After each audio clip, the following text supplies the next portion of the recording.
মুসলিম শরীফের হাদিস, রসুল বলেছেন আনা ওয়া কাফিলুল ইয়াতীম কাহাতাইনি ফিল জান্নাহ। দুইটা আঙ্গুল দেখছেন, দুই আঙ্গুল যেমন পাশাপাশি, এতিমকে লালন পালনকারী আমি নবীর সঙ্গে জান্নাতে পাশাপাশি থাকবে। সুবহানাল্লাহ। এতিমের হক আদায় করো, এতিমের সাথে সদাচরণ করো।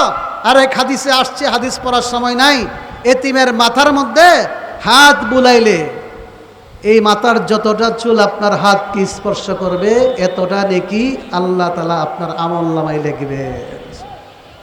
আল্লাহ বলেন ইন্নামা ইয়াখশাল্লাহা মিন ইবাদিহিল উলামা, আমার বান্দাদের মাঝে যারা উলামায়ে কেরাম তারাই আমাকে ভয় পান। আল্লাহ বলেন আমাকে ভয় পান কারা?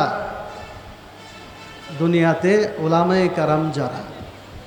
এটা একটা আলেমদের জন্য বড় সম্মান, একটা সুসংবাদ, আলেমদের জন্য প্রশংসা। অন্যরা আমাকে ভয় পায় না, উলামায়ে কেরামই আল্লাহ তাআলাকে ভয় পান, কারণ তারা আল্লাহকে চিনেন, তারা আল্লাহকে চিনেন, আল্লাহর আজমত, আল্লাহর কিবরিয়া, আল্লাহর বরত্ব। আমরা পাবলিক কি চিনব? আলেমরা চিনেন। সুবহানাহু মা আযমা শানাহু লা ইউহাদ্দু ওয়া লা ইয়াতাসাব্বার ওয়া লা ইউনতিজু ওয়া লা ইয়াতাগায়্যার তাআলা আনিল জিনসি ওয়াল জিহাদ। আল্লাহ তাআলার পরিচয় কিছুটা উলামায়ে কেরামের কাছে আছে। আল্লাহ জি কত বড়, আল্লাহর আযাব বড় কঠিন। এই উলামায়ে কেরামই আল্লাহ তাআলাকে ভয় পান। এই আয়াতের আরেকটা কেরাত আছে, সেটা হলো ইন্নামা ইয়াখশাল্লাহু মিন ইবাদিহিল উলামা। এর অর্থ হলো আল্লাহ বলেন ইন্নামা ইয়াখশাল্লাহু, এই কেরাতের অর্থ হলো ইন্নামা ইউআযযিমুল্লাহু মিন ইবাদিহিল উলামা। এই পৃথিবীর বুকে আল্লাহ তাআলা উলামায়ে কেরামদেরকে সম্মান করেন। সুবহানাল্লাহ। উলামায়ে কেরামদেরকে সম্মান করেন। দুনিয়ার মানুষ সম্মান করুক বা না করুক, উলামায়ে কেরামদেরকে সম্মান করেন কে? বলেন কে? আল্লাহ। বলেন আলেমদেরকে সম্মান করেন কে? আল্লাহ। এই জন্য আমাদের উচিত সেই উলামায়ে কেরামদেরকে সম্মান করতে। আমরা তো উলামায়ে কেরামদেরকে আমাদের মতোই মনে করি, আমাদের মতোই দেখি, কিন্তু তাদের কিছু গোপনীয় আমল ইবাদত আছে, সেগুলো আমরা জানি না। ভুল ত্রুটি হতে পারে, কিন্তু তারা শেষ রাতে যে আমলটা করে আমরা কেউ দেখি না। আলেমরা এত মর্যাদা, এত সমাজে সম্মানিত কেন? তারা গভীর রাতে আল্লাহর সাথে কানেকশন সৃষ্টি করে, গভীর রাতে তাহাজ্জুদ নামাজ পড়ে, আর তাহাজ্জুদ নামাজের দ্বারা মানুষের মর্যাদা বুলন্দ হয়। শেষ রাতে আল্লাহর জিকির করে, শেষ রাতের আমল আল্লাহর কাছে বড় দামি। তাদের গোপন আমল, শুধু 5 ওয়াক্ত নামাজই তারা পড়েন না, তাদের তাহাজ্জুদ। আজকে কই পারা কোরআন পড়ছি আমরা, কিন্তু অনেক আলেম আছে। আমার এক ছাত্র ডেমরা এলাকায় এক মাদ্রাসার শিক্ষক, হাটাদারি পড়ালেখা করেছে, নাম বলবো না। তিনি প্রতিদিন সারা বৎসর প্রতিদিন 10 পারা কোরআন তেলাওয়াত করেন। এই এলাকাতেই থাকেন তিনি, অনেক আল্লাহওয়ালা। আমরা কয় পারা পড়ি, আজকে কে কয় পারা তেলাওয়াত করছি? এই সমস্ত আমল, গোপনীয় আমল উলামায়ে কেরাম করেন। অতএব হাদিসে আসছে আকরিমুল উলামা, রাসূল করিম সাল্লাল্লাহু আলাইহি ওয়াসাল্লাম বলেছেন উলামায়ে কেরামদেরকে তোমরা সম্মান করো। কেন? তা ইন্নাহুম ওয়ারাসাতুল আম্বিয়া, তারা হলেন নবীগণের উত্তরসূরি। নবীরা করতেন যে কাজ বর্তমানে উলামায়ে কেরাম করেন সেই কাজ। কোরআনের তেলাওয়াত, তাসকিয়াতুন নফস, আত্মশুদ্ধি, কোরআন এবং হাদিসের তালিম কারা দেন? উলামায়ে কেরামই দেন। অতএব উলামায়ে কেরাম হলেন নবীগণের ওয়ারেস, উত্তরসূরি। রসুলের নির্দেশ, তাদেরকে তোমরা সম্মান করো। একটা বিষয়, একটা আয়াত বললাম। আর একটা কথা আমি বলেছি, ইন্নাদ-দীনা ইনদাল্লাহিল ইসলাম, আল্লাহর কাছে গ্রহণযোগ্য ধর্ম একমাত্র ইসলাম। ইসলাম ছাড়া কোনো ধর্ম আল্লাহর কাছে গ্রহণযোগ্য নয়। আর এটাও আমরা বিশ্বাস করি, আমরা জানি ইসলাম হলো শান্তির ধর্ম। মুসলিম হলো শান্তির মানুষ। প্রকৃত মুসলিম যারা হবে তাদের দ্বারা সমাজে শান্তি প্রতিষ্ঠা হবে। মুসলিম কোনোদিন সন্ত্রাসী হইতে পারে না। মুসলিম কোনোদিন সমাজে বিশৃঙ্খলা সৃষ্টি করতে পারে না। প্রকৃত মুসলিম যিনি মানুষের জান মালের ক্ষতি করতে পারে না। রসুল বলেছেন, বুখারীর হাদিস, আল মুসলিম মান সালিম আল মুসলিমুনা মিন লিসানিহি ওয়া ইয়াদিহি। প্রকৃত মুসলমান ওই ব্যক্তি যার জবান এবং হাত দ্বারা কোনো মুসলমান অমুসলমান কষ্ট পায় না। প্রকৃত মুসলমানকে যার হাত থেকে অন্য মানুষ নিরাপদ, যার জবান থেকে সমস্ত মানুষ নিরাপদ, এমনকি যার হাত থেকে জন্তু জানোয়ার নিরাপদ। সুবহানাল্লাহ। জন্তুকে কষ্ট দিবেন, ইসলাম তা সমর্থন করে না। বুখারীর হাদিস, ছোট্ট একটা ঘটনা শুনেন। আল্লাহ রসুল বলেন, আমি জান্নাত দেখেছি, জাহান্নাম দেখেছি। জাহান্নামের কাছে গিয়ে দেখি, ইন্নামরাআতান দাখিলাতিন নারা ফি হিররাতিন। একটা মহিলা একটা বিড়ালকে কষ্ট দেওয়ার কারণে সে জাহান্নামে গেছে। কারে কষ্ট দিছে? মানুষকে। একটা বিড়ালকে কি কষ্ট দিল? হাবাসাতহা। মহিলার অপরাধ হলো বিড়ালটাকে বান দিয়া রাখছে। বান দিছ বিড়াল, খাবার দাও, লা তামাত খা, খাবার দেই নাই। খাবার না দিলে ছেড়ে দাও, ওয়ালা তারা কাথা, ছেড়েও দেই নাই। এই হলো মহিলার অপরাধ। বিড়ালকে বেঁধে রাখছে, খাবার দেই নাই, বান খুলে ছেড়ে দেই নাই, যে বাহিরে ঘাস খেয়ে জীবনটা বাঁচাইতে পারবো। তাকুল মিন খুশাশিল আরদ হাত্তা মাতাত জুআ। একেবারে না খেয়ে একটা প্রাণী কতদিন বাঁচবে? চটপট করে ক্ষুধার যন্ত্রণায় এই বিড়ালটা মারা গেছে। হায় হায়, কেন তুমি বিড়ালকে এই জুলুম করলা? কিয়ামতের দিন মহিলাকে জিন্দা করছে, বা কবরে জিন্দিগিতে মহিলাকে জীবিত করছে, বিড়ালটাকে জীবিত করছে। এই বিড়ালটা মহিলাকে কামড়াইতেছে জাহান্নামে। ওই যে দুনিয়াতে বিড়ালকে কষ্ট দিছে, এর প্রতিশোধ নিচ্ছে। বিড়াল কামড়াচ্ছে। আমার প্রশ্ন হলো, বিড়ালকে জুলুম করে যদি জাহান্নামে যেতে হয়, তাহলে মানুষকে জুলুম করলে জাহান্নামে যেতে হবে কি হবে না? কোনো মানুষকে নয়, কোনো প্রাণীকে কষ্ট দিতে পারবে না। আল্লাহ রসুল বলছেন, ইন্নামা আনা রাহমাতুন মুহদা। আল্লাহ নবী হলেন মানব জাতি বিশ্ববাসীর জন্য রহমত, অনুগ্রহ, এহসানকারী, দয়া করনেওয়ালা। কেমন দয়া? আল্লাহ নবী এক বাগানে গেছেন। বাগানে যাওয়ার পরে একটা উট নবীর কাছে এসে কাঁদতেছে, চোখের পানি ফেলতেছে। আল্লাহ নবী বুঝে পেয়েছে কেন কাঁদতেছে। বললেন, লিমান হাযাল জামাল, এই উটের মালিক কে? এক যুবক এসে বলল, ইয়া রাসূলুল্লাহ, মালিক তো আমি। তখন বললেন, ইত্তাকিল্লাহ, ইত্তাকিল্লাহ, আল্লাহকে ভয় করো। এই তোমার উট আমার কাছে অভিযোগ করতেছে, তুমি তার থেকে কাজ নাও ঠিকই, কিন্তু যথাযথ খাবার খাওয়াও না। তাহলে আপনার যদি কোনো জন্তু জানোয়ার লালন পালন করেন, তাদের একটা হক আছে, তাদের একটা অধিকার আছে। আর ইসলাম প্রত্যেকের অধিকার বাস্তবায়িত করার জন্য বলে, জানোয়ারের অধিকার, তার দ্বারা যেমন কাজ নিবে তাকে যথাযথ খাবার দিতে হবে।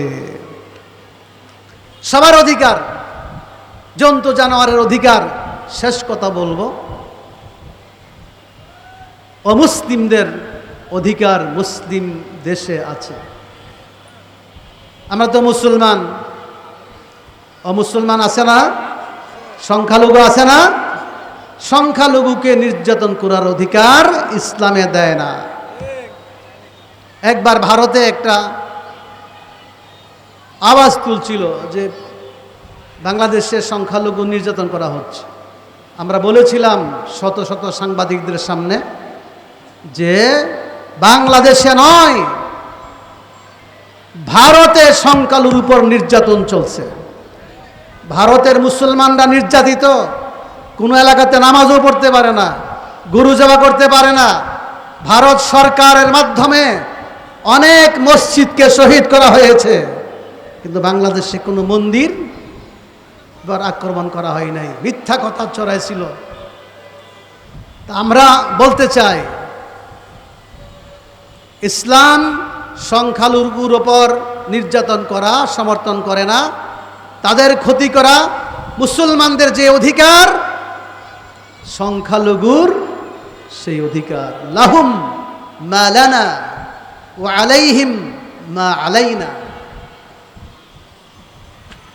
মুসলমানদের আছে যত অধিকার, ও মুসলমানদেরও আছে তত অধিকার। এই জন্য কালকে থেকে দুর্গা পূজা শুরু হবে। আমরা পরিষ্কার বলতে চাই, দুর্গা পূজা তারা স্বাধীনভাবে করবে, কোনো মুসলিম সমাজের কেহ যাতে তাদেরকে ডিস্টার্ব করতে না পারে। এই জন্য আমরা উলামায়ে কেরাম, মাদ্রাসার ছাত্রবৃন্দ, মুসল্লিগণ সতর্ক থাকব। কেহ দুষ্কৃতিকারীরা এই মন্দিরের উপর আক্রমণ করে সাধারণ মুসলমানদের উপর, আলেমদের উপর চাপাই দিতে পারে। ঠিক না ভাই? ঠিক। এই ষড়যন্ত্র করার সম্ভাবনা আছে, গোয়েন্দার রিপোর্ট আছে। এই জন্য বলবো, আমরা নিজেরা প্রয়োজন হলে মূর্তি দুর্গা পূজা পাহারা দিব, কেহ যাতে তাদের কোনো ক্ষতি করতে না পারে। ইসলাম মানবতার ধর্ম, অধিকার প্রতিষ্ঠা করার ধর্ম। প্রত্যেকের অধিকার যথাযথ পালন করতে হবে, আদায় করতে হবে।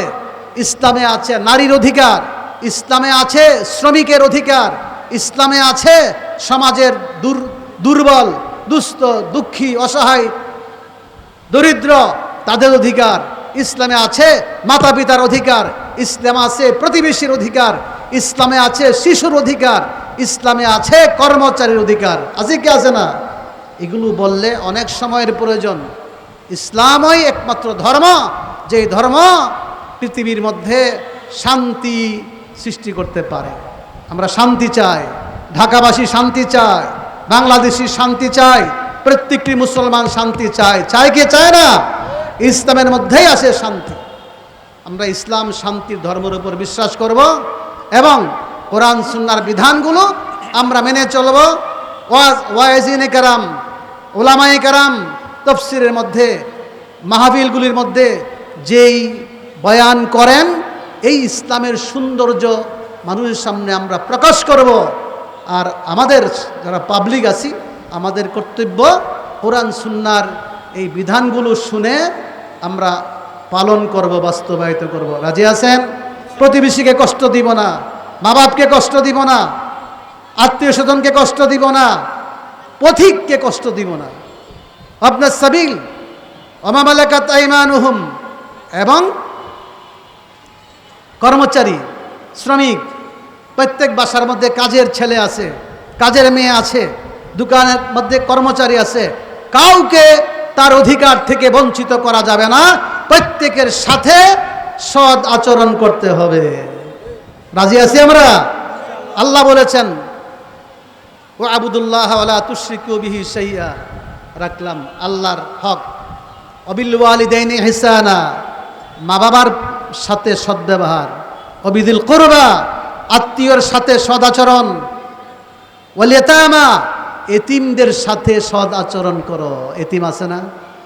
এতিম অর্থ হলো পিতৃহীন সন্তান, নাবালেগ, যার বাবা নাই, 15 বৎসরের নিচে তার বয়স, মা থাকুক বা না থাকুক, বাবা নাই, সে এতিম। এতিমের হক নষ্ট করবে না। আল্লাহ বলেন ইন্নাল্লাযীনা ইয়াকুলুনা আমওয়ালাল ইয়াতামা ইন্নামা ইয়াকুলুনা ফি বুতুনিহিম নারা। ইন্নাল্লাযীনা ইয়াকুলুনা আমওয়ালাল ইয়াতামা যুলমা, জুলুম করে যারা এতিমের সম্পদ ভক্ষণ করবে, তারা যেন পেটের মধ্যে অগ্নি ভক্ষণ করে। সাবধান।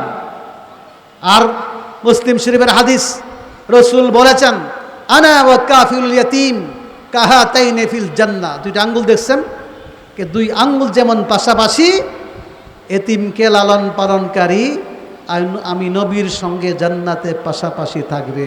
সুবহানাল্লাহ। এতিমের হক আদায় করো, এতিমের সাথে সদাচরণ করো। আর এক হাদিসে আসছে, হাদিস পড়ার সময় নাই, এতিমের মাথার মধ্যে হাত বুলাইলে এই মাথার যতটা চুল আপনার হাতকে স্পর্শ করবে, এতটা নেকি আল্লাহ তাআলা আপনার আমলনামায় লিখবে। ইসলাম শান্তির ধর্ম। ওয়াল ইয়াতামা ওয়াল মাসাকিন, মিসকিনদের সাথে সদাচরণ করো। ওয়াল জারিল জুনুব, প্রতিবেশী আছে না? দেখছেন প্রতিবেশী কথা আল্লাহ কোরআনে বলছেন, তোমার পাশের যে বাড়ি, পাশের যে ঘর, পাশের যে দোকান, তার সাথে তোমার সদাচরণ করতে হবে। অল জারি জিল জুনুব না, প্রথমে অল জারি জিল কুরবা। অনেক প্রতিবেশী আছে, আবার আত্মীয় আছে না? প্রতিবেশী আছে, ভাই, চাচা, মামা, প্রতিবেশীও আবার আত্মীয়। অল জারিল জুনুব, আত্মীয় না, আপনার পাশে বাড়ি করছে, তিনি আত্মীয় না কিন্তু প্রতিবেশী, তার লোকে সদাচরণ করো। ওয়াল জারি আল জুনুব ওয়াসাহিবি বিল জাম, প্রতিবেশী না কিন্তু আপনার সফর সঙ্গী। একসাথে সিঞ্জিতে উঠছেন, একসাথে বাসে উঠছেন, চট্টগ্রাম যাবেন, একসাথে ট্রেনে উঠছেন, আপনি চট্টগ্রাম যাবেন, কুমিল্লা যাবেন, সে হইল সফর সঙ্গী। পরিচয় নাই, আপনার বাড়ি ঢাকা, আরেকজন বাড়ি মুন্সিগঞ্জ, দুইজন বসছে একসাথে, কিছুক্ষণের জন্য তিনি আপনার সাথী হয়ে গেল, তার সাথে সিট নিয়া কথা কাটাকাটি নিয়া দুর্ব্যবহার করতে পারবে না। আল্লাহ বলছেন সেই সফর সঙ্গী ব্যক্তির সাথে তুমি সদ আচরণ করো। আর কি বলবেন? আর কি বলেন? সবার সাথে ওয়াসাহিবিল জাম ওয়াবিনিস সাবিল মুসাফির। আপনার ধুলাই পারে বসবাস করেন, এক লোক আসছে বিন্দেশি, সে মনে করেন রংপুর থেকে আসছে, সে নরম, অপরিচিত, তার সাথে দুর্ব্যবহার করার অনুমতি ইসলাম দেয় না। ওয়াবিনিস সাবিল ওয়ামা মালাকাত আইমানুকুম, গোলামবান্দি। এখন তো গোলামবান্দি নাই, এখন আছে শ্রমিক, এমন আছে কর্মচারী, তাই তাদের সাথে দুর্ব্যবহার করতে পারবে না। ইন্নাল্লাহা লা ইউহিব্বু মান কানা মুখতালান ফাখুরা, অহংকারীকে আল্লাহ ভালোবাসেন না, অহংকারীকে আল্লাহ ভালোবাসেন না। সবার সাথে মিলে থাকবা, হাসি মুখে কথা বলবা। আল্লাহ রাসূল বলছেন আর কিছু দিতে পারো নাই, তোমার প্রতিবেশীকে, তোমার বন্ধুকে কি করবা? একটু হাসি দাও। ও তাবাসসুমুকা আলা ওয়াজহি আখিকা সাদাকা, তোমার একজন মুসলিম ভাইয়ের চেহারার দিকে তাকাইয়া হাসতে পারবা তো? হাসতে পারবা তো?